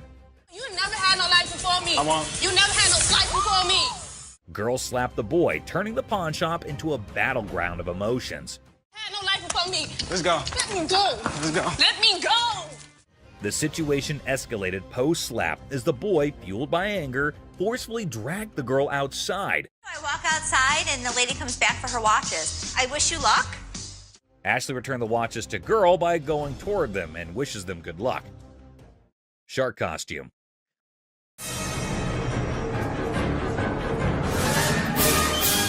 A fantastic character, half man, half shark, enters a pawn shop. Yeah, I'm a professional mascot during the daytime. At night, I'm a dancer. Claiming to be a daytime mascot and a nighttime dance sensation. $800, that's all I want. This guy is so bizarre. Les, skeptical, questions the shark man about his $900 financial request, leaving the room stunned. Don't they have those in Halloween costume stores? Les dismisses an awesome shark costume as a Halloween costume, but Rick takes it on, turning the pawn shop into a makeshift underwater comedy club, despite Ashley's rejects due to an unpleasant odor. See? It works. $800. Les, a pawn shop owner, is captivated by a customer who demands $800. You're missing a speeder. Oh my God. But when he reveals his naked self, Les's jaw drops. Hey, where's Ashley going with the naked guy? Tom, between amusement and disbelief, Les performs the quickest eviction in pawn shop history, leaving the customer high and dry. Ching Chong TV. Girlfriend's about to fly back home without me. I have no money. It's the only way I'm gonna be able to go. Right. I want $200 for it. 200 for that? A hat-wearing kid strolls into a pawn shop, hoping to score $200 for his TV. The seller, feeling frugal, counters with a generous $15. What brand is that? Ching Chong. The boy, trying to lighten the mood, drops a Ching Chong brand joke, turning a place into a comedy club for skeptical sellers. 200 for that? Yeah. Never gonna happen. 13-inch TVs are selling for $15. Our persistent TV peddler keeps pushing for more cash for his 13-inch Marvel, but the savvy seller sticks to his guns at $15. Come on, please. I don't want to get stuck in a tray. The boy, desperate to impress his TV-loving girlfriend, gets sadder than a clown without his makeup. Girlfriend's about to fly back home without me. I have no money. It's the only way I'm gonna be able to go. Right. I want $200 for it. 200 for that? The seller, unamused, directs him out, ensuring love won't cost him more than $15 today.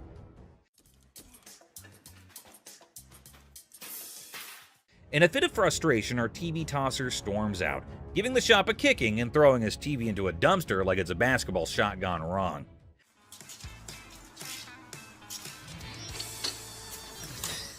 The seller, shaken but not stirred, mutters, "Idiot," and commands him to exit. You're gonna make me leave? Pretty much. Get the f out of here. Get off my property. Asserting his control over the TV-tossing theatrics. It's a dumpster-diving comedy masterpiece in 3 acts. Brain, not brawn. I got a loan on my wife's ring. Yeah? And when I first started coming here, I got a VIP card. I got more on the loan. Now you guys put me to a gold card, and I get nothing out of it. A bald customer, frustrated over a loan on his wife's ring, seeks resolution from the manager over a VIP card upgrade and the perceived lack of benefits. Tensions rise as they discuss the situation. No, the VIP is the gold. They're both one the same. We offer a promotion at American Joy and Loan. It's called a Gold Card membership. It gets more money in people's pockets if they want to get a loan and allows you to save money if you want to buy something. The pawn shop employee tries to explain the gold card system's benefits, but the customer remains frustrated. I am hearing you, but you're not listening to me. Tensions rise as the employee insists on the procedure, leading to anger, questioning, and physical comparisons. You think this is funny? I don't think it's funny. I think that there's something wrong when you start hitting your head against the side of the window. Creating an atmosphere of animosity and miscommunication. What are you going to do about it? I'm not going to do anything about it. What are you going to do about it? The customer and employee engage in verbal sparring, escalating tensions. You need to get out of my face, bro. Okay, I'm sorry. Let me scoot back. Really? The guard asserts their position, urging the customer to step back. The customer refuses, escalating the confrontation, leaving the atmosphere charged with hostility and unresolved conflict. Hell no. You want some? Whatever you got to bring. Come on. The customer's unwelcome invitation intensifies, leading to an unresolved atmosphere. That's what I thought. The customer's confrontational tone suggests a potential fight, escalating tension and the possibility of a physical altercation. Volkswagen van. Good. I'm Les. John. What the hell is it? This is a 1968 Volkswagen van owned by Dr. Death, Jack Kevorkian. Hold on to your seats. A 1968 Volkswagen van, once owned by Dr. Death, rolls into the pawn shop. Les is on the case, exploring this piece of history. Weirdness level maximum. I have everything documented. How much do you want for this thing? I'm looking to get in the six figures. The seller dreams of six figures for the van, but reality check. 20 grand? No. 25 grand. Negotiations go from 20 grand to a wild coin flip for 30 grand. Les, you mad genius. Oh my God. My dad's gonna leave everything a chance on a $20,000 coin flip? What are you doing? Seth and Ashley can't believe Les's coin flip antics. He's risking 20 grand just for a chance at 30 grand. The drama unfolds like a high-stakes comedy.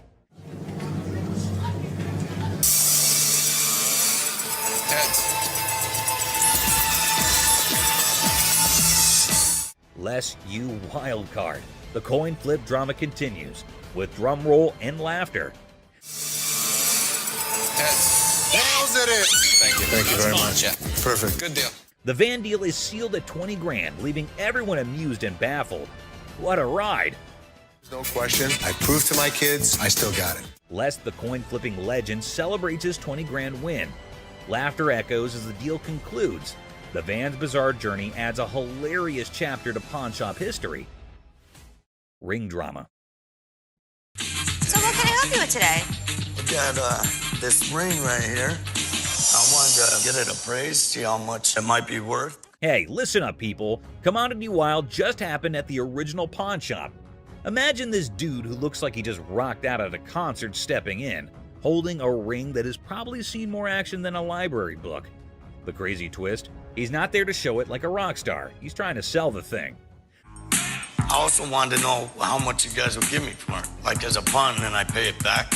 Okay, when I give you an appraisal, that's not how much I'm gonna give you in pawn. So he's all proud, telling the pawnbroker how this ring is worth a ton of money, when, out of nowhere, a lady burst in like a storm. What the are you doing? She's on a mission to figure out why her precious ring is about to be someone else's fancy jewelry. Cue the dramatic music, folks. Why'd you take my ring? Well, I wanted to see how much it was worth. Bull. Now, our rock star wannabe is caught red-handed, dealing with an angry lady dead set on getting her shiny thing back. It's like a soap piece crashing into a rock concert, and the pawn shop is the main stage. I just wanted to know how much it was worth, that's all. You're a liar. Why'd you take my ring? I'm sorry. What? Things get intense as the lady slaps the crazy guy not once, but twice. And suddenly, the whole place goes silent. You could hear a leg drop, or in this case, a ring hitting the counter. The other people in the pawn shop are stunned, wondering if they accidentally walked into a live reality TV show. You're a f***ing idiot. Can I just have my ring? Well, Yeah, he's it's the one that hers. gave it to me. That's hers. Just give me my f***ing ring. Our Lady does not waste any time. She grabs the ring back, making it clear her bling is off limits. Right now. The embarrassed and confused rock star lookalike gets pushed out of the pawn shop by the triumphant lady. There you have it, folks, a ridiculous blend, up and a super dramatic autumn at the pawn shop. Turns out the real treasures are not just the bones for trade. Who would have allowed pawn shops could be this amusing? Stay tuned for the coming occasion of pawned out drama. Clown Prince. In a small pawn shop on the corner of Chuckles Street and Guffaw Avenue, things got really funny one day. A guy walked in with so much makeup on his face that he looked like he just stepped out of a play. The shopkeeper, who was used to weird stuff, tried hard not to laugh as the man approached, sporting a rainbow wig that seemed to stay on by magic. I need to sell this earring because my little red Corvette broke down. Oh, no kidding. Absolutely. Wow. The man, looking mischievous, whipped out a fancy earring from his pocket and showed it off with a big dramatic gesture. The shopkeeper, holding back a laugh, checked out the earring like it was some royal treasure. You know who I am, right? No. Who are you? You don't know who I am. But actually, it looked more like a toy you'd find in a cereal box than something fit for a king. 1,000. I'm just asking for 1,000 just to get my limo. No. That's not real. You gonna help me out? Excuse me? That's a real earring, but it's not real diamond. Are you kidding me? Ignoring the fact that the earring was probably fake, the guy started dancing like he was the star of his own circus. Prince, right? Prince, absolutely. Wow. He even gave himself a royal title, calling himself Prince. The shopkeeper, now thoroughly entertained, clapped along as the guy did his goofy dance. With a cheeky smile, Prince claimed the earring was a super precious diamond passed down from his clown ancestors. The shopkeeper played along, giving praise to this pretend royal jewel, while secretly thinking it would make a great prop in a comedy act. As the funny business came to an end, Prince, not ready to leave without a big finish, spun back to the counter and started another round of funny moves. The shopkeeper and his assistant struggled to hold in their laughter, tears rolling down their faces as the wacky Prince danced out the floor, leaving behind a funny feeling that stuck around even after the rainbow wig was out of sight. Boss's TV fiasco. Hey everyone, gather around because something straight out of a funny TV show just happened at the local electronics store. Imagine this. The big boss barges in like a storm on way too much coffee. Didn't I tell you guys to restock the TV shelf? Didn't you see I was just with a crazy customer? Yelling about wanting to grab some TVs. I mean, who does not suddenly crave a TV spree, right? Now, the poor workers are stuck between a rock and a high-tech place and cannot take the boss seriously. I mean, who could? It's like the boss watched too many action movies and thought today was the day to be an action hero with innocent flat screens. I gave you a job to do and you didn't do it? Dad, you told us we were like little kids. How does a baby know how to do inventory? But stay, there's a twist. The main character, the boss, realizes things are serious and decides he needs backup. So, what does he do? Grabs his assistant like they're partners in a buddy cop movie. Hey, you know what? The hell with it. I'm gonna do it myself. Bobby J, do me a favor. We need to go pull some TVs. To help with this crazy TV mission. Because obviously snagging TVs is a job for a dynamic brace. Ash, Seth, right now. Right now. What? Right now. Let's just win down. What? Let's win down. But wait, there's more sitcom gold. Out of nowhere, another assistant rushes over to the boss's kids looking really upset. Why? Just win down. What? Let's win down. Dad, you all right? Well, turns out the master is now on the floor. Yep, the guy who was on a TV conquest is now chilling on the cold floor of the electronics aisle. Well, we have an emergency here. What happened? Did he say something hurt? No, he didn't say anything. We're pulling TVs. They call emergency services because apparently this is not just a shopping spree. It's a full-blown crisis.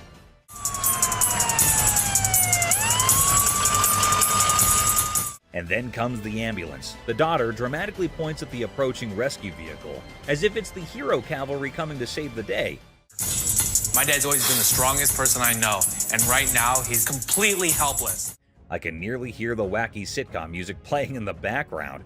It's so crazy, snaggletooth, and, well, just another day in the unpredictable sitcom that's real life. Stay tuned for the coming episode. People more adventurous with the boss and his search for TVs are coming your way.